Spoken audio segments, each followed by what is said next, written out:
તો સુરતના પાંડેસરામાં નાના ભૂલકાઓના આરોગ્ય સાથે ચેડા થયા. કેટલીક આંગણવાડીઓમાં એક્સપાયર્ડ અનાજ અપાયું હોવાનો પર્દાફાશ થયો છે.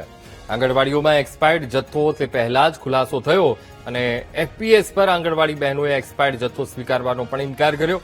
ઘટના અંગે તાત્કાલિક બાળ વિકાસ યોજના કચેરીને જાણ કરાઈ. એક્સપાયર્ડ જથ્થો ગોડાઉનમાં પરત લેવા માટે કાર્યવાહી શરૂ કરવામાં આવી છે. ગોડાઉનમાંથી એફપીએસ સુધી પહોંચેલો સ્ટોક જ એક્સપાયર્ડ હોવાનું સામે આવ્યું છે. વડી કચેરી અને વિભાગમાં આ બાબતે જાણ કરેલી છે. તેમજ ગોડાઉન મેનેજર સાથે અને એસડીએમ સર સાથે પણ આ બાબતની ચર્ચા થઈ છે અને કાર્યવાહી જથ્થો એટલો પરત લેવાની કાર્યવાહી છે એ હાલ ચાલી રહી છે. ગોડાઉનમાંથી જ જથ્થો છે એ આપણે એફપીએસ ની દુકાન પર આવે છે. એફપીએસ ની દુકાન પરથી જથ્થો છે એ એક્સપાયર થયેલો મળેલો છે, માટે ગોડાઉનમાં એને પરત લેવા માટેની કાર્યવાહી છે.